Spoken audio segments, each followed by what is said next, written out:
The broadcast is now starting. All attendees are in listen-only mode.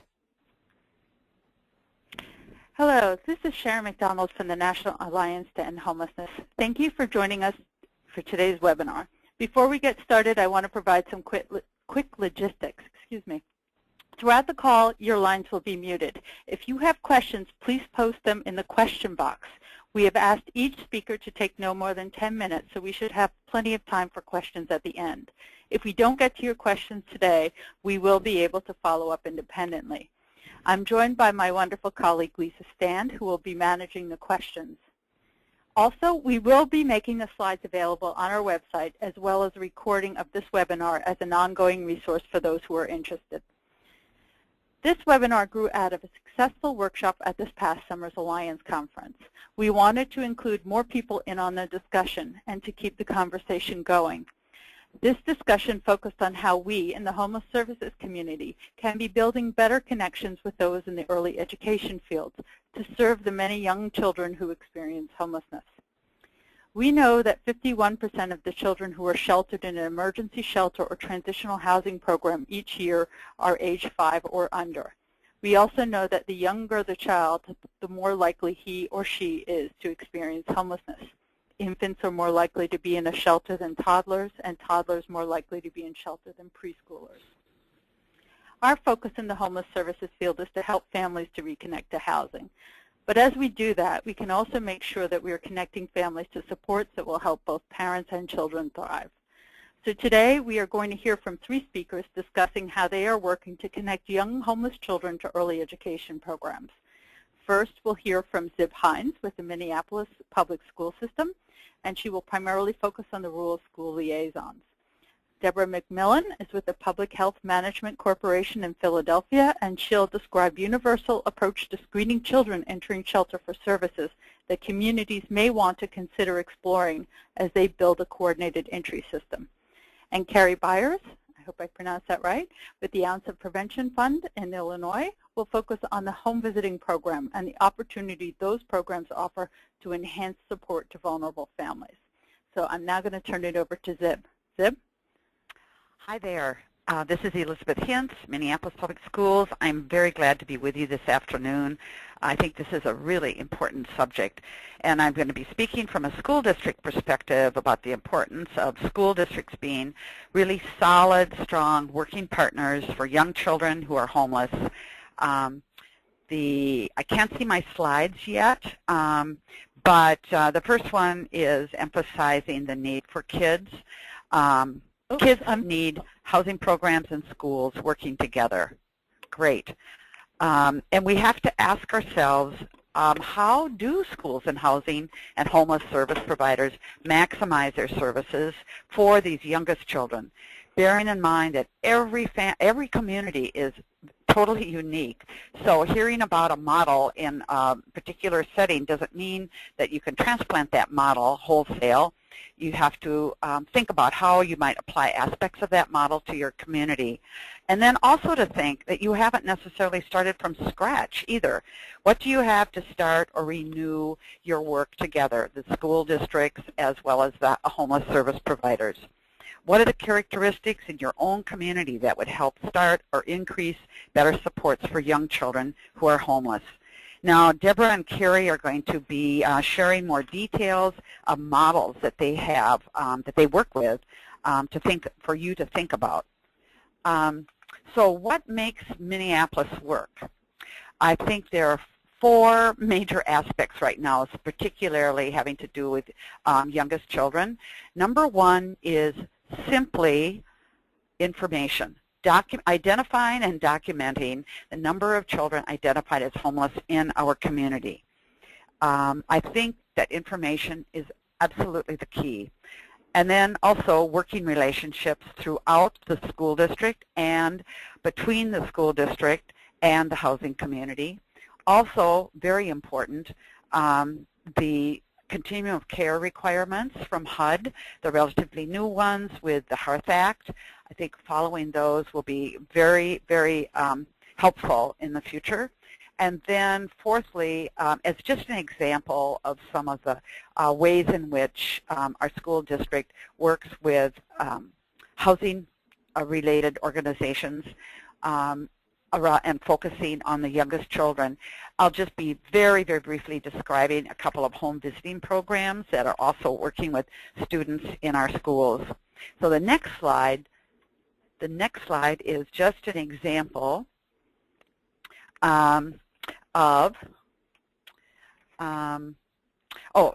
the next slide is a little more detail about documenting children identified as homeless in the Minneapolis community.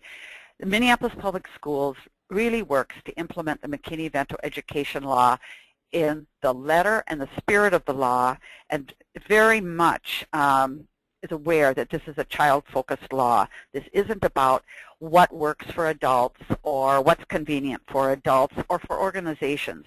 It really is supposed to be focused on the needs of the child. So we work to identify and document children ages 0 through 4 years, and of course all the way through grade 12. But I'm just going to focus on what we do with the youngest children at the moment here. Even though this is not required by the McKinney-Vento education law, we feel that this is such critical information for the Minneapolis community and Hennepin County that we've continued to do this over the past 10 years. And over that amount of time, it remains very stable. 29 to 30% of the total number of kids we identify in Minneapolis each year are those in this age group, 0 to 4. And last year, the year 2012, that meant 1,868 kids out of a total of about 6,800 that we had identified. So without this, without this kind of information, the community would not really know what this total number looked like, even though we know this is probably a dramatic underrepresentation. The next slide is an example of a year-end summary that we do each year, and we distribute it throughout the school district, of course, to our district leadership, as well as all the social workers and the teachers, and also to our community leaders and organizations. It provides a general overview describing age and grade level groupings. It demonstrates year after year the incredible racial disparity of kids who are identified as homeless at any age. The thing I think that is important to remember about this is that, and also why some information like this is so valuable to housing-related organizations, is that the McKinney-Vento education law makes school districts the only single entity in an entire community that is charged to identify and report the number of homeless children. Otherwise, a community would never know this. It would be piecemeal information given by or shared by individual organizations or by one county or another or one municipality or another. So I think this is really critical. Without this, the community doesn't really have a complete picture of the need for housing among families with the very youngest children. So the next slide is all about emphasizing relationships. The importance of working with the McKinney-Vento homeless student liaisons in your own community. We work with all of the shelters and I would say housing organizations in our community. We work with the housing advocacy groups as well as transitional housing programs, even the permanent supportive housing programs. We have a very small central staff that is very stable, that represents our school district, and also a lot of the shelter staff is fairly stable here. So that helps with those relationships. And also our school district has had a very early and a long interest in affordable housing issues. Our board and staff over the years have been very strong public advocates for affordable housing. I think that, again, is a very important role that McKinney-Vento liaisons can play, and housing organizations can help with that. And then as a quick example of that is that we have a partnership over the last 12 years in a housing school program called It's All About the Kids, or the Kids Collaborative, that we do with Lutheran Social Services and the City of Minneapolis and the Public Housing Authority. So this next slide describes the new continuum of care requirements, at least those as we've developed them in Hennepin County, which serves the city of Minneapolis, to implement the Hearth Act. If you look at just the bottom half of the grid, that's what is directed to early childhood development programs. And as you can see, there's kind of three categories here that we've developed with some specific descriptions of the level of support that we would expect a housing organization supported through McKinney-VENTO housing funds to have on board. And it's all from the basic to the better to the very best. So organizations get a 0, 1, or 2 points depending upon how they are answering these questions. The next slide is another example of how Minneapolis Public Schools works with other organizations to support these very young children who are homeless. Just very quickly, we've got 2 home visiting programs working with our high schools. And I should emphasize that both of these programs are, the staff are very highly skilled professionals. The first is called PSOP, Parent Support Outreach Program, with young mothers around child abuse prevention. This is very short-term case management, working to develop parenting skills and connecting the young mothers with community as well as cultural and public resources. The other program is done through our Minnesota Visiting Nurses Association, so they are all public health nurses working with teen parents. And this particular program helps our students meet the work and school requirement for what we call MFIP, but most everyone else I think calls TANF. And over the last year and a half of a pilot, this has definitely increased the high school graduation rate.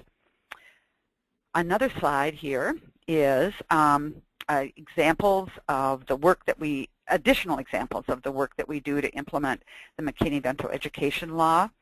Again, these strong relationships between shelter and housing programs and our school district staff, strong and stable staff, district-wide systemic attention to young children who are homeless and highly mobile. Again, clear information about the numbers and the impact of homelessness for children and youth. And then, very importantly, research partnerships that we have with the University of Minnesota and Hennepin County that confirm the great disparity issues, but also the opportunities to better serve these children and youth. Then what we do, next slide, is listing here a number of the systems impact activities that we do. This one I think emphasizes especially a good amount of advocacy work. And then the second column is about child and youth services directly. And I'm just pointing out the fourth down, priority for early childhood screening that we do in all of the shelters. This has been very, very enthusiastically received, and it helps emphasize, I think, the importance of caring for these youngest children at even among shelter staff. Again, early childhood special ed assessments, High Five, which is an early kindergarten program, preschool priorities for homeless children, and then the outcomes. Next slide. These are the outcomes that we believe we've seen, changes in how shelters and housing programs operate in a community response. Certainly overall, much greater awareness and acknowledgement of children and youth who are homeless. And then increased training opportunities in child development for shelter and housing staff, which did not exist a number of years ago. I think this is critical. These staff are so important to the children and families. And then increased attention and programming, again, in shelters and supportive housing programs. I think our information and advocacy and our partnership has very much helped expand that. We've seen public policy shifting attention and resources to these our younger citizens who are homeless, and not just single adults. And then, again, these research partnerships that we have developed with the University of Minnesota and Hennepin County that really detail the impact of homelessness on children's educational outcomes and then, of course, their futures. And also, we're beginning to develop and document effective interventions at an early age. So the last slide is just quick examples of some research partnerships that we have with the University of Minnesota in particular, in this case, the Institute for Child Development, just 3 studies that were released just last year. And then a very important training tool for all of you in the audience, possibly, is the Visible Child Initiative, with which we partner here. It is done locally. You see the website address. This is an incredible training tool. So the very last slide really asks what is your opportunity? And I just ask you to think about this as you listen to Carrie and Deborah present more detail. So now, Deborah, I'll turn it over to you next. Thank you, Ziv. And thank you, Sharon, for the opportunity for us to share what we're doing in our city that we think might be useful for those of you on the call who might want to replicate some of the things that we're doing here. First of all, let me introduce our agency to you. Public Health Management Corporation. We're a nonprofit public health institute, and we're also the healthcare for the homeless provider for the city of Philadelphia. So going back to the late 80s, we've been providing services to the homeless and operate the city's only healthcare center solely that's serving homeless people throughout the city.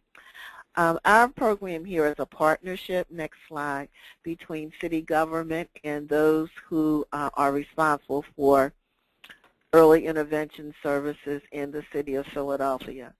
So as you can tell from this slide, our partners are the city's homeless office, who gave us access to many of their shelters so that we could access and assess homeless children who are living in those programs. The early intervention system, which here is called the Department of Behavioral Health Mental Retardation Services Infant Toddler Program, and also the early intervention providers, and we do operate out of 12 of the city's family shelters, which is the majority of the shelters here in the city. Now, what do we do? The next slide. Our program provides staffing who actually go into the shelters and assess children 0 to 3 years of age using a best practice tool called the ASQ. ASQ stands for Ages and Stages Questionnaire, and it is a series of 19 completed questionnaires that are designed to screen the developmental performance of children in different areas, including communication, gross and fine motor skills, problem solving, personal social skills, and overall development. The questionnaires are broken down at 3-month intervals, and so it's specially targeted for the child's age. We have gotten funding from Pew Charitable Trust that enables us to hire staff who then are at the shelters throughout the city, and then they assess the children using the questionnaire. The findings are shared with the parents, and the parents whose children score within a certain eligibility range are then offered a more complete assessment called an MDE, a multidisciplinary evaluation. And then those who then reach a certain threshold, which is 25% of a delay on the MDE, actually receive services, early intervention services in the shelters. And then these services transition with the child and family when they move from the shelter, whether it's into permanent housing, transitional housing, or even if the shelter placement was due to some behavior or discharge on an emergency basis, the families can opt and often do opt to continue the services no matter where they go. Next slide, please. The shelters are mandated by the city's homeless office, to provide access to our staff of the children who live within their settings, and then for any children who are missed, the city's shelter system mandates that homeless shelters assess the children, as well as the transitional providers.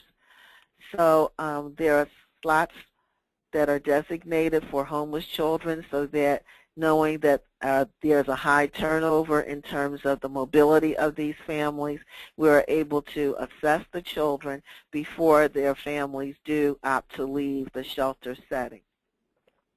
Then the children are given a plan, an individual plan for their own developmental needs is developed.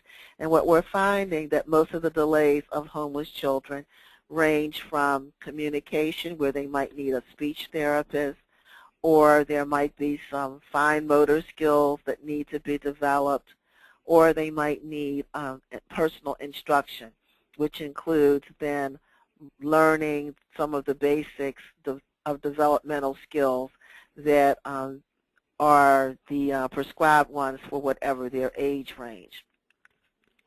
So we collect data on the children who are assessed, and as they then proceed through the early intervention system on a quarterly basis from our early intervention partners. And we've been able to see how children do begin to progress and be developmentally on target, as well as we've been able to see children who transition from the 0 to 3 system to the 3 to 5 system, and our staff are able to help with that transition. So one of the main issues of our program that has led to its success has been that services are delivered right there in the shelter, and then that services are able to continue. Now let's look at what are some of the benefits of the program for the families who participate. We found that families, contrary to what might be popular opinion, are very open to learning about their children's development in a non-judgmental setting. Our work, and we also run workshops with the women as well, are not the typical parenting classes. We seek from the parents ideas in terms of what areas of parenting or child learning they're interested in, and develop workshops around those topics. The early intervention providers also are often the ones who then meet with the parents and develop the workshops about these topics. And we find that we have pretty much an 85 to 90% rate of attendance for workshops that are held in the shelters. The other unique feature of the program is the continuation of services once the families leave the shelter, and that is really because the parents begin to view the program staff differently than they view the case managers. They feel supported by the shelter, by the program staff, and often supply them with a variety of ways to contact them, with emergency contacts, phone numbers of their family members or friends, and often even contact the early intervention provider so that they can maintain contact whenever they get settled in whatever housing situation they find themselves in. We work very hard here to transition the children to 3 to 5 in a seamless fashion. In Philadelphia, the 3 to 5 system is a school district-based system, which is completely different from the home-based system of the 0 to 3. And it has completely different requirements in terms of intake, and can be very off-putting for homeless families. And so we have partnered with the 3 to 5 system to eliminate many of the barriers to their services for homeless parents with some success. Families also benefit because often they are on target and they really are in tune with what their children need and how the children are performing developmentally. And so we're able to confirm for them their positive parenting. We usually leave the parents with a gift or some toy of some sort that they're able to continue then with their child even after the service ends. Next slide. We really believe that what we're doing here is unique in some respects, but and not unique in others, in that other communities would be able to replicate the success that we're finding here in Philadelphia with our program. And here are some suggestions in how you can do that. First of all, every early intervention system has a child find component that is mandated by the state. And so if you were able to locate through your state or county who the early intervention provider is, you would find that homeless children are a designated at-risk group, and there are resources to find those children and to be able to serve them through the early intervention system. So that's number one. And the other is to work with the McKinney Planning Committee in your area, as they all are responding now to the ACF directive to promote early learning for homeless children. We, again, have had a lot of support from our city's homeless office in terms of inserting in the contracts with the emergency shelters that early intervention services and the ASQs must be performed on all homeless children who are placed in their facilities and who are funded through city dollars. And we've also found that early intervention service providers are very eager to serve this population since they are at risk, but often do not have any knowledge of how they can really connect with this population in a meaningful way and in a consistent way. And that leads to meeting with shelter directors, and as you could tell from my other comments, the fact that collaboration is really key with all of the different entities listed here, and that collaboration must continue throughout the life of the program. And so what we do is have quarterly and sometimes every 6-month meetings, getting all the partners together so we're able to review not just the number of children who have been seen, but tracking them through the early intervention system so we can really see that what the impact is and what the outcomes are of the service on the children and the families that we've been able to serve. So I hope that this has been useful information for you, and I look forward to your questions at the end of our presentation. There's my contact information if you would want to contact me separately. Thank you. And now on to Carrie.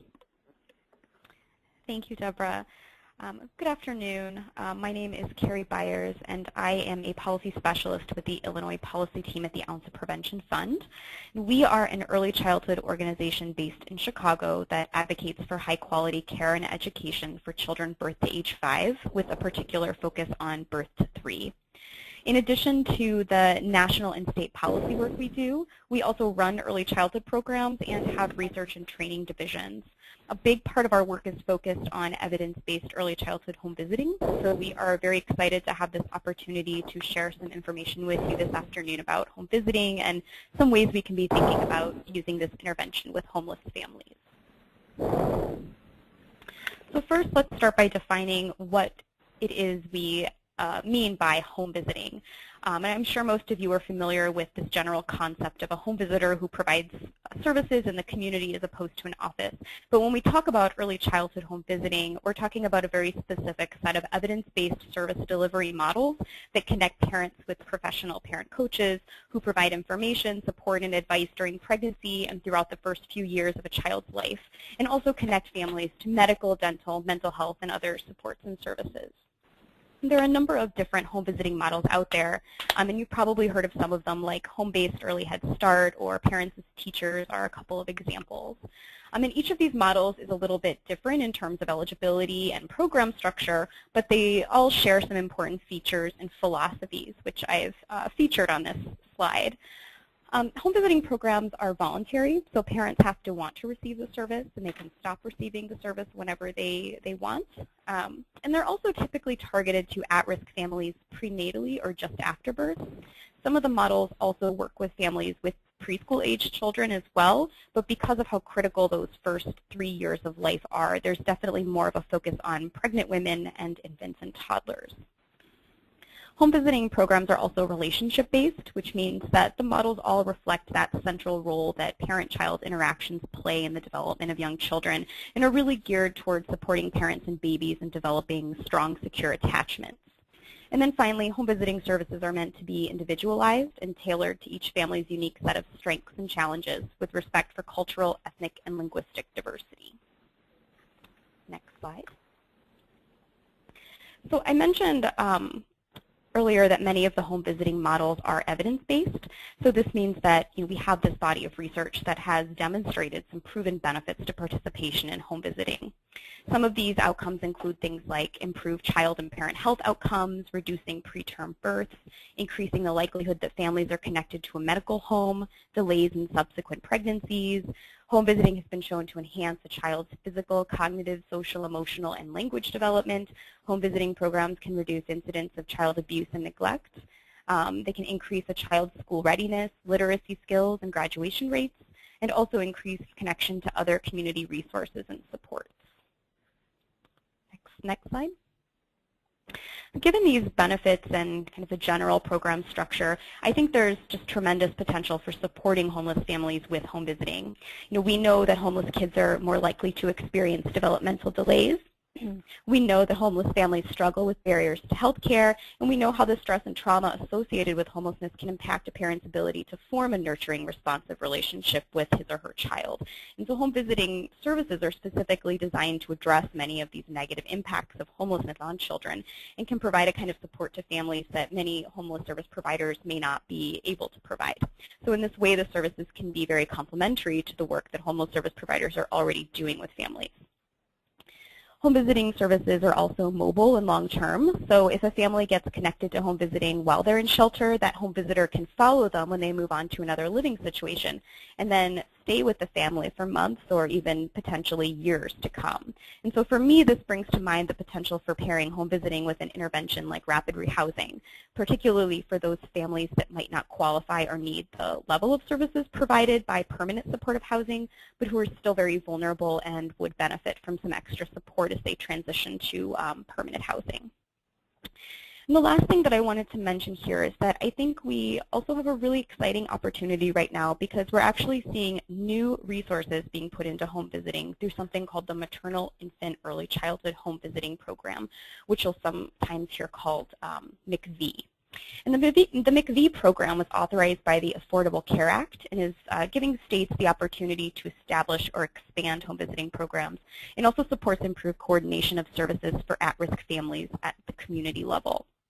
MCV is active in the majority of states, but there are a few exceptions. One I can think of off the top of my head is Florida. So you should most likely be able to connect to whatever state or community entity that's managing the MCV grant in your state to get more information about what the program looks like for you.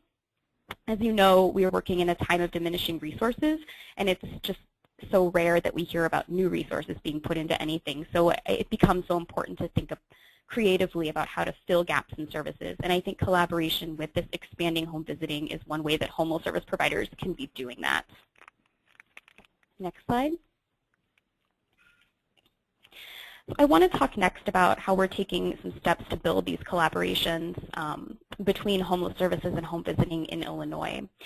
I think we're very fortunate in our state to have an early childhood community that recognizes the need to focus resources on the most vulnerable families. So when we were developing our MCV program, early childhood leaders really embraced the idea of identifying homeless families as a priority population for these new resources. Unfortunately, as we moved into implementation and started talking about how exactly we will be prioritizing homeless families, we discovered that some of the models presented some barriers and challenges that we needed to address to make sure that home visiting was accessible. So most of the issues we ran into were things like rigid program and eligibility requirements, lack of training on working with homeless families among home visitors, lack of awareness of home visiting services among homeless service providers, and defined service areas that made it challenging for home visitors to follow highly mobile families as they moved around the city. So this was for Chicago. When we looked to the research, in hopes that it would maybe tell us something or give us a clue about how to serve homeless families with home visiting or how we could maybe adapt some models. We actually found that there's little to nothing in the literature on home visiting for this particular population. So this pointed to a significant need for not only more research, but also a need to innovate and adapt home visiting to make sure that this really great intervention is reaching the kids that really need it most. So what we decided to do was my organization, the Ounce, with support from private funders and our various early childhood partners in the state, we put together a pilot that is just getting started now called the Home Visiting for Homeless Children Demonstration Project. And we're going to use this pilot to see if some program adaptations along with facilitated collaboration between home visiting and homeless services and training and technical assistance might make a difference. We've worked with the various home visiting funders in Illinois to get approval for our programs to essentially bend the rules a little bit. So the participating programs won't be penalized if they don't achieve some of their expected benchmarks. And this was really important to us because we know that it will probably be more challenging for home visiting programs to, for example, hit their expected home visit completion rate with families that are more mobile. So we wanted to make sure that we removed any of those disincentives for serving homeless families. And the programs that participate will also have some increased flexibility, so they can do things like follow families who move outside of their catchment areas or enroll families who might otherwise be ineligible because they're too far along in their pregnancy. And the project also includes an evaluation component, so we'll hopefully be able to identify and share any effective strategies that emerge and then use those findings to inform some policy recommendations as well as recommendations for further research. Next slide.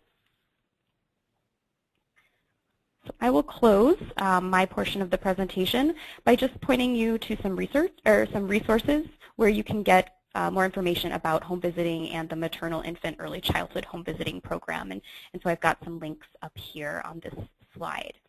I would strongly encourage you to learn more about home visiting and to consider reaching out directly to home visiting providers in your community and just letting them know that you'd like to begin referring families for their services and try to start building those collaborations. If you are a shelter provider, I think the #1 thing you'll want to do is make sure that you provide space within your shelter so for the home visit to occur. And I think that's similar to early intervention providers who come on, and anyone who comes on site to your facility, you want to make sure that they have space and feel welcome. Another thing you could consider is inviting home visiting programs to cross-train with you and other homeless service providers in your community as a way to build those relationships and to learn about each other. We recently did that here in Chicago with home visitors and homeless service providers and got a very positive response, and I really thought it was very worthwhile and a good way to get the ball rolling. And then finally, I've provided my contact information here. So if I can connect you to specific information about home visiting in your state or community, or if you'd like more details about our pilot project, please don't hesitate to call or email me. I'm more than happy to be a resource to you, and would also love to hear about what other folks are doing out there with home visiting as well. So that's all I have. So thank you. I'll turn it back over to Sharon. Thank you, Carrie, and thank you to Zib and Deborah. That was great, grist for the mill for us to talk about what we can be doing. Before I ask Lisa for some questions, and again, a reminder to use that question box on your screen to type in any questions you have for any of the 3 presenters, I want to jump in with my own question. And Carrie sort of started down this track, as did Deborah. You know, often I think the early intervention programs feel and are oversubscribed, that they have lots and lots of young children that they need to be targeting, and there's not much more room. What are some of the arguments that you think have been successful? What are some of the overtures? What are some of the openings that you think have been particularly effective in building the interest of early intervention folks who aren't necessarily aware of the extent of homelessness and and how young many of the homeless young people are in their own communities? Does anybody want to tackle that? So what works to get their interest? Well, I'll start. I think one thing is going back to the child find designation, because in what I've learned here, and I think it applies in other states as well, is that with the child find designation, the early intervention system must have a plan in terms of how they're going to reach out to these at-risk children, and homeless children are a part of that at-risk category. So the bargaining can be, or the discussion can be, that we as homeless providers can provide them access to that population so they're meeting their provision in the state plan in an easier way, because we are providing them easy access to that at-risk population, so it takes some of the onus and work off of them to locate the children. We're finding them for them, and then they can provide the services. I'd like to I would like to add also, this is Zib, add also that we had this discussion it was a major issue in Minneapolis about 10 years ago, before we began to do the screening in shelters. And one of the stumbling blocks was staff in the early childhood programs and the screening programs simply not understanding the nature of homelessness, believing that that the children would be found, child find would work, kids would be screened when the families were settled. And it took a good amount of time and effort to help people understand that for an alarming portion of families, that was not going to happen. So if the kids were going to be screened and services delivered, that it had to happen while the family was really in movement. So we were really appealing to their, in a way, professional ethics. So this is Carrie, and I really agree with everything that's been said so far, and kind of want to echo that need to educate folks about the impacts of homelessness on young kids. I mean, a message I like to deliver is that brain development can't wait. You know, for young children, they're developing so quickly, and we really can't wait until they get stabilized into housing. Right. The time is now. So it's so important to catch them when we can, and we know that they can be a bit elusive. So I mean, I think it's been effective for me, just having those direct conversations with people, because I think that they kind of vaguely know about homelessness and they know that it's bad, but I'm not sure that they totally grasp the extent of the issue. And I think someone else mentioned just how many young children are homeless. I think that's another misconception. And the other thing that I'll add too is, you know, I've also found that it's useful to really target those conversations to leaders and decision makers within those systems too. So once you can get some champions on board, you know, these are folks that can say, like, yes, we're going to start delivering developmental screenings in shelters. You need to get to those people who can really pull those levers. But on the flip side, we also had to do a lot of education on the homeless shelter provider side. And the information about brain development was usually very new to them. And I think giving them that type of information helped them to really be more diligent in referring children for early intervention, giving our staff access to the children so that they could all be routinely assessed, because it was just very eye-opening to them, the new research on brain development. So the education needs to be on both sides. Absolutely. Agreed. That's great. And I think just there's this opportunity, I think in many communities it's been this shelter provider and that shelter provider and that shelter provider, you know, each trying to create connections with early intervention. But as we start to think about systemizing it, you know, there can be one homeless service system that's trying to work to get it for all the children in that system, and that can really streamline access to the young children. As I think Deborah was saying, this is a benefit for folks who care about early intervention, but then it alleviates that we don't have to do program by program by program advocacy. We can kind of do it on behalf of the whole system. So let me now turn it to the folks who've been patiently waiting with their own questions. And Lisa, do you have questions for us? Hi, well, good afternoon, everyone. And yes, there are a number of questions in the queue. I'm just going to start from the top, and you can keep writing in. The first one was for Zib, and it's a clarification question about, in your presentation, I think it was around slide 7, you were talking about a scoring system for providers. And the question was, who does the review in order to give the 0, 1, and 2? Sure.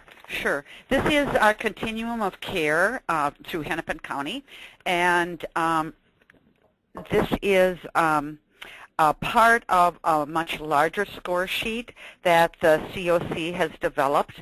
I was the person who wrote these two education-oriented pieces, and it is a committee from within the larger COC that does the reviews. So it is a group of people, some of whom have early childhood and education backgrounds, but most do not, who are part of the committees that review the grantees. Okay. Thanks. And another one for you too, and this is just about who does the early childhood screening and assessments for young children in shelters in Minneapolis. Oh, actually, in Minneapolis, I know in other cities, for example, Philadelphia, that's different, but in Minneapolis, that is done by Minneapolis Public School staff. There is part of our early childhood education department. There is quite a cadre of nurses and others who do the early childhood screening. And so then how is that paid for? Is that through the school system? That is paid for. It's okay, you've caught me here. I'm not part of that department, but I know that there is reimbursement for that. It's probably as much of the reimbursement goes. It's not 100%, but the reimbursement comes from the state of Minnesota. Okay. And then, Deborah, a question for you about Philadelphia and who pays for the ASQ screenings. Well, it's coming from our funding is coming from two sources. One is we've been given a small funding amount from the Early Intervention Child Find pot of money. Our major funding, though, is through Pew Charitable Trust, and they fund 1.5 FTE, what we call children specialists, who are actually the staff who are deployed to do the assessments, to do the coordination for the early intervention services. Okay, and then just to follow about that is how you can, operationally, how you require the shelters to do the evaluations. Is it through contracts? Is it through REG? Oh, yes, a good question.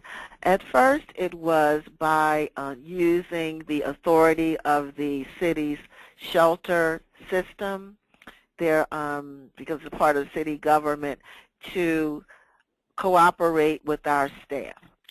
About 3 years ago, though, the city made it even a more strong element because they put it in all the shelter contracts that they must assess homeless children 0 to 3 who are within their shelter system. And then the shelters must send a monthly report to the city with all the children's names listed, the date of the assessment, whether they were on target, whether a referral was needed, and that information has been collected routinely for the past 2 or 3 years. Thank you. And Sharon, that's about all I have for right now, but please write in your questions. We have a few more minutes. I can Yeah, so if anybody has any other questions, we have a few more minutes, so I have some more questions. So it actually emerged when I went out to visit Deborah's program in Philadelphia just a couple weeks ago, that a lot of the early childhood development programs like Early Head Start that are serving low-income families are often working with families who are very, very unstably housed, unsafely housed, and precariously housed, and perhaps homeless. And it occurs to me that we actually the building collaborations between the homeless services community and some of the early education and early childhood development programs could have benefits for both systems, that we might be able to help them with some of their housing needs as for their clients, as we begin to benefit from having their expertise and services for the children who pass through our system. Can anybody speak to their ability to kind of help or identify some of the housing needs that some of these other programs are addressing? Is that all muddled? I'm sorry if that was all muddled. No, so this is Carrie. I mean, I think anyone who's doing these kind of home-based services, like home visitors, for instance, are going out to wherever it is that families are living or staying. And so I think they're definitely in a position to see firsthand what the family's living situation is. And I know some of the feedback we've gotten from home visitors is that when they work with homeless families or these kind of precariously housed families, they kind of lack those resources. They are unable to really help families with that housing concern. And what we know is that families are, of course, very distracted by meeting those basic needs. And then we have home visitors who are trying to engage families around child development and parent-child attachment, and then they just don't know how to get the families to that part of the visit, and end up spending a lot of time just trying to figure out, okay, where can you go tonight? What are some housing resources? So I think absolutely home visitors, I can say, would, I think, be overjoyed to be able to have a go-to for housing so that they can really get their families connected and then get back to the work that they're really best at. Okay. Well, if we don't have any other questions. Oh, I do have one more. Okay. And this one, the advocate in me really loves. Does anyone have suggestions for where or how to start at a state level rather than a city level? Excuse me, to start at a state level rather than a city? Right. Just trying to introduce some of these practices or these policies. I would say their State Department of Education, their State Department of Human Services. But again, I think it would be key staff, and it need to be leadership staff, but it need to be people who would be warm to this idea, not to be just simply presenting it as a generally good idea. I think that's right. The State Department of Early Learning is called different things in different states, but to identify what state department is responsible for the early intervention services within that state, and to start with them. But this type of work really needs a champion, which I think is what Ziv is saying. And you have to have a rather high-level person to be the champion, because if you work mid-level, experience has taught us all, I think, that really nothing gets done. This is Carrie, and I think that's totally right. And I'd also encourage people to see if you live in a state that is a race to the top early learning challenge state. I'm sure, and most states in general have an early learning council of some sort, and that's really a great place for you to come and basically have access to all of those people who are decision makers. Race to the top right now in states that are receiving that funding. I know we are getting that funding in Illinois. Really, the goal of the grant is to be serving more of the highest need children in high quality early learning programs. So I think there's a lot of opportunity there to get engaged and again advocate, because I think if you don't, homeless kids are probably not part of the conversation. And it strikes me, Carrie, that you're the person in the room in this conversation that's actually representing an organization committed to early intervention services for children, not necessarily homeless children, but you came to that organization with a passion for homeless families and children. It occurs to me that there's probably partners in the nonprofit communities that we work in who can help us figure out who the right people are. Sure thing. Oh, very much so, yes. Those early childhood advocacy organizations can be really great, too, and are often engaged in the state-level advocacy work, for sure. And so if you If you engage in this work in your local community, we at the Alliance would love to know about it. We'd love to highlight some successful partnerships. We really do see this movement toward coordinated assessment and sort of being a kind of more at that systems level planning around meeting families' needs to be, to be an opportunity to kind of build bridges to the other systems that families need and the other services that families need and streamline those connections and build those relationships. So we really think that there's a lot of good opportunity to connect young children and their parents to support services that's going to improve the long-term well-being and development of young children so that they thrive in the future. So we would love for you to keep in touch with us. So I want to take this opportunity to thank the three wonderful presenters. They were really terrific, and my colleague Lisa. And again, we're going to have this webinar posted, so if you think that there's others in your community who really should have listened in, they'll be able to access it on our website, and we'll also post the PowerPoint separately, so you can have those as a resource as well. So again, thank you all for listening, and again, thank you to the wonderful presenters. Good afternoon.